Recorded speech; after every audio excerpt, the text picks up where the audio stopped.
네, 안녕하세요. 3월 24일 화요 새벽기도 시작하겠습니다. 기도하겠습니다. 은혜로우신 우리 아버지, 은혜와 사랑을 감사합니다. 오늘도 귀한 새 하루를 허락해 주신 것 감사를 드립니다. 오늘도 우리에게 생명 주시고 건강 주셨으니 하나님의 영광을 위해서 살게 하시고 말과 생각과 행동을 통하여 많은 사람들을 그리스도로 앞으로 인도하는 이 귀한 사명을 감당하는 우리 모두가 되게 하여 주옵소서. 오늘도 당면한 문제를 놓고 주님 앞에 간구할 때에 이를 통해 하나님의 역사를 경험할 수 있도록 인도해 주옵소서. 이란과의 전쟁이 속히 끝날 수 있도록 인도해 주시고, 한국의 정치 상황이 심히 어려운 가운데 있습니다. 모든 부정 선거 세력들을 척결해 주시고 악한 이 민주당 정권이 속히 무너질 수 있도록 주님이여 역사하여 주옵소서. 오늘 하루도 주님 앞에 온전히 의탁하옵고 예수님의 이름으로 기도드립니다. 아멘. 네, 찬송가 347장입니다. 허락하신 새 땅에 347장. 네. 예전 찬송가는 382장입니다.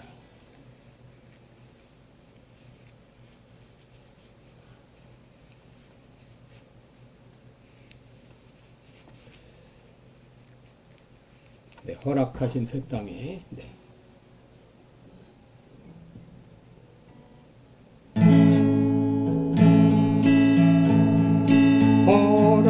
허락하신 새 땅에 들어가려면 맘에 준비 다하여 힘써 일하세. 여호수아 본받아 앞으로 가세. 우리 걸쳐서는 주님 품일세.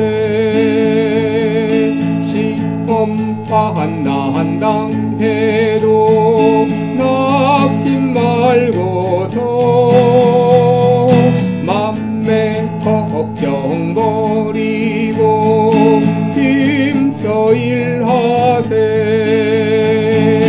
여호수아 본받아 앞으로 가세.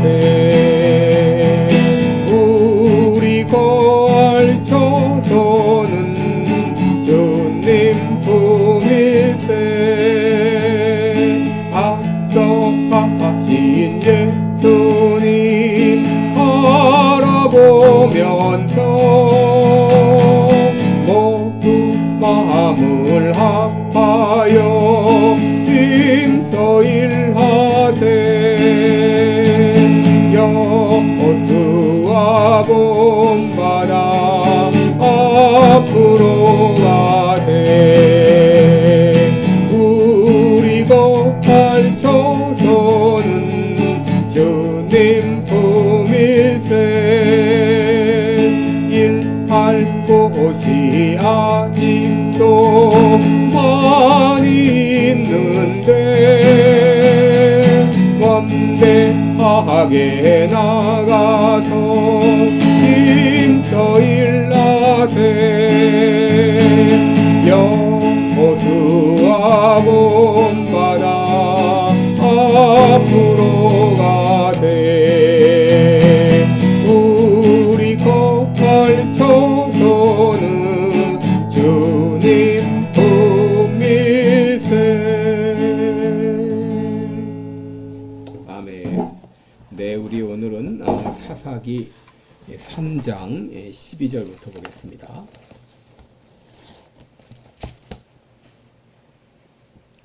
네, 사사기 3장 12절부터 23절까지 보겠습니다. 제가 봉독해 드립니다. 이스라엘 자손이 또 여호와의 목전에 악을 행하니라. 이스라엘 자손이 여호와의 목전에 악을 행함으로 여호와께서 모압 왕 에글론을 강성케 하사 그들을 대적하게 하시매 에글론이 암몬과 아말렉 자손들을 모아 가지고 와서 이스라엘을 쳐서 종려나무 성읍을 점령한지라. 이에 이스라엘 자손이 모압 왕 에글론을 18년을 섬기니라. 이스라엘 자손이 여호와께 부르짖음에 여호와께서 그들을 위하여 한 구원자를 세우셨으니 그는 곧 베냐민 사람 게라의 아들 왼손잡이 에훗이라. 이스라엘 자손이 그를 의탁하여 모압 왕 에글론에게 공물을 바칠 때에 에훗이 장이 한 구빗 되는 좌우에 날선 칼을 만들어 우편 다리 속 옷에 차고 공물을 모압 왕 에글론에게 바쳤는데 에글론은 심히 비둔한 자이었더라. 에훗이 공물 바치기를 마친 후에 공물을 메고 온 자들을 보내고 자기는 길갈 근처 돌 뜨는 곳에서부터 돌아와서 가로되 왕이여 내가 은밀한 일을 왕에게 고하려 하나이다. 왕이 명하여 종용케 하라 하매 모셔 선 자들이 다 물러간지라.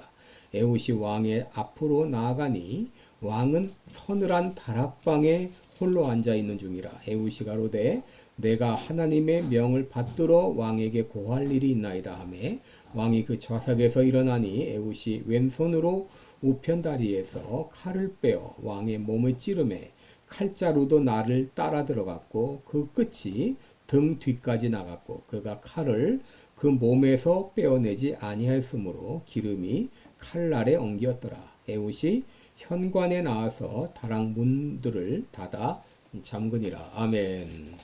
네, 우리 오늘은 본문을 가지고 고통은 연단하시는 하나님의 계획이다, 이런 제목으로 함께 말씀을 나누겠습니다. 여러분, 이 사사기를 보게 되면 계속해서 타락과 하나님의 연단과 그리고 다시 구원, 이런 패턴이 계속 반복되고 있는데요.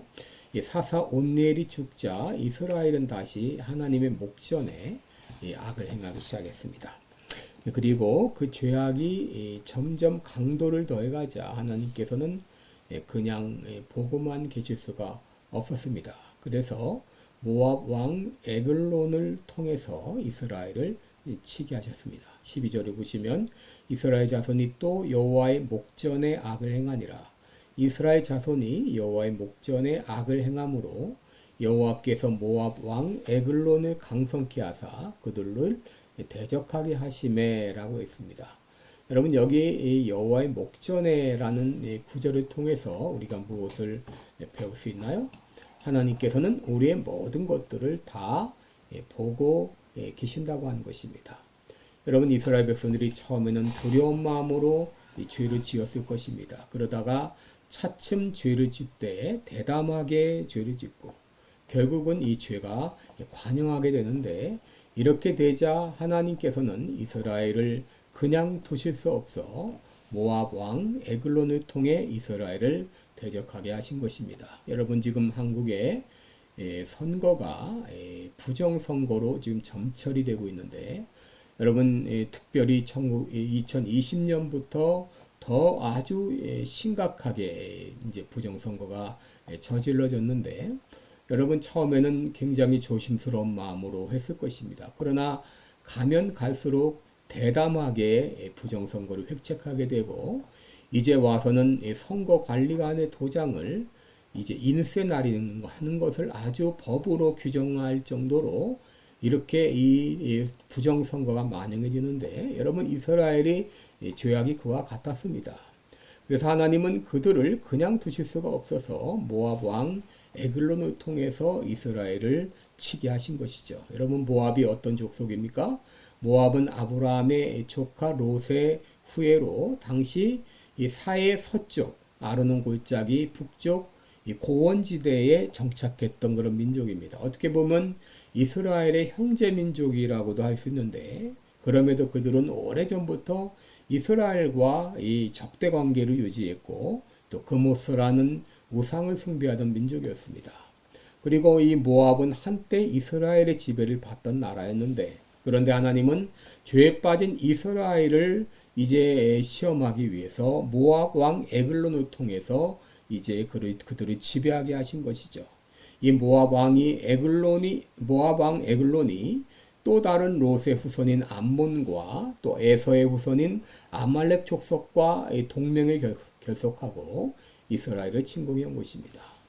그들이 제일 먼저 침공한 것은 바로 이 종려나무 성읍이라고 불리던 여리고였는데, 여리고는 이스라엘이 가나안 땅에서 가장 먼저 이 정복한 도시였고 또 전략적으로도 또 경제적으로도 중요한 도시였는데 이 성이 바로 이 모압 왕 에글론에 의해서 함락이 되고 이로 인해 이스라엘은 18년 동안 모압의 지배를 받게 된 것입니다. 여러분, 이 18년이라는 기간은 결코 짧은 기간이 아니죠.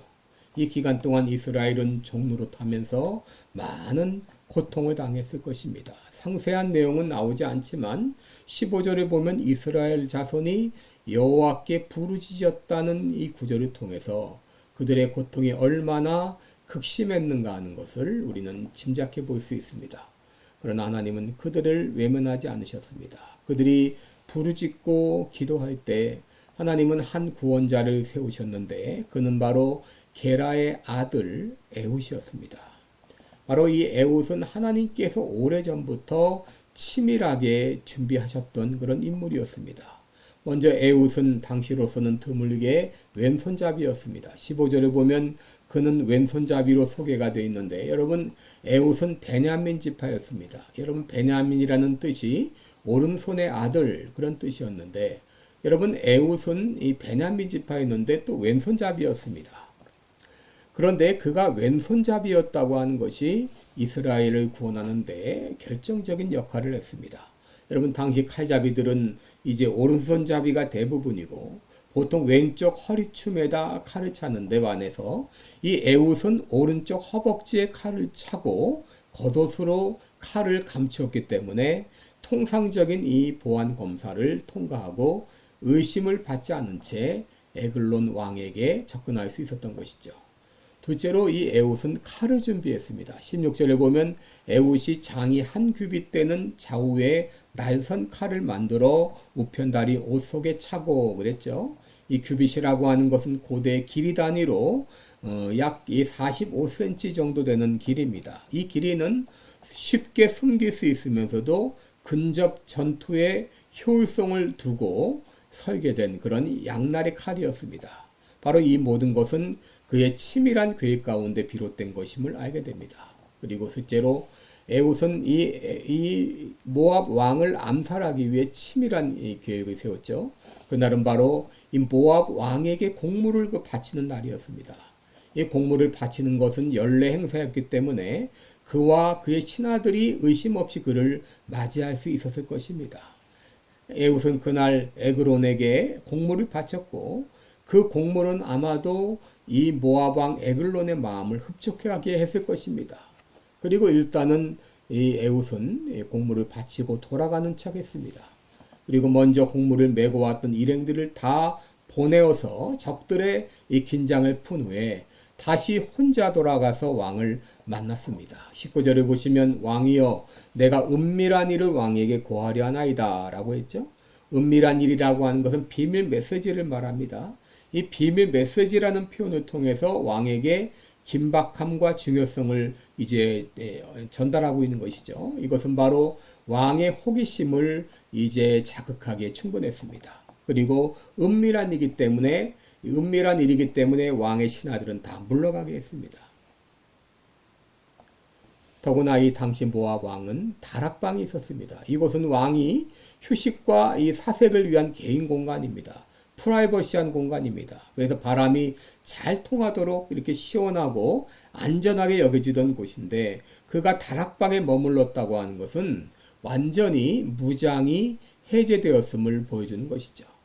그리고 에훗은 혼자 남은 모압 왕 에글론에게 말합니다. 20절에 보면 내가 하나님의 명을 받도록 왕에게 고할 일이 있나이다 하며 왕이 그 좌석에서 일어나니 그랬습니다. 에훗이 말하자 에글론은 자리에서 일어났고 그 순간 에훗은 차고 있던 칼을 순식간에 빼어서 그를 찔렀는데 얼마나 세게 찔렀는지 날끝이 등 뒤까지 나갔다 그랬습니다. 결국 에글론은 기름이 칼날에 엉킬 정도로 치명상을 입고 그리고 죽은 것이죠. 그리고 에글론은 에훗은 다락문을 닫아 잠근 후에 유유히 빠져나갔습니다. 여러분, 다락문을 잠근 것은 에글론의 신하들이 왕이 중요한 업무 중이라고 착각하게 만들었고 에훗은 그 시간 동안 탈출할 시간을 벌 수 있었죠. 여러분, 오늘 본문을 통해 하나님이 우리들에게 주시는 교훈이 무엇인가? 하나님께서 자기 백성에게 시련을 주시지만 그 시련은 망해 없어져라가 아니라 다시 회복하고 일어설 기회를 주시기 위함이라고 하는 것입니다. 그러기에 하나님께서는 이스라엘 백성들이 모압에게 이 고통을 당하는 동안에 바로 에훗이라는 인물을 준비하셨다가 때가 되매 이스라엘을 구원하는 구원자로 사용하신 것입니다. 여러분, 우리나라 역사를 보게 되면 19세기 말 조선은 그야말로 망해야 될 그런 나라였습니다. 왕은 무능하고 백성은 피폐하고 굶어 죽고 또 전염병은 창궐하고, 그리고 이제 그 당시 모든 이 가신들은 또 이 모든 이 지방의 그런 원님들 같은 이런 사람들은 그저 백성들의 그 피를 뽑아가지고 자기들만 호위호식하던 그런 시대였죠. 그런 상황에서 1898년 독립협회 주관으로 서울 종로에서 조선 최초의 대규모 민중토론회가 열렸죠.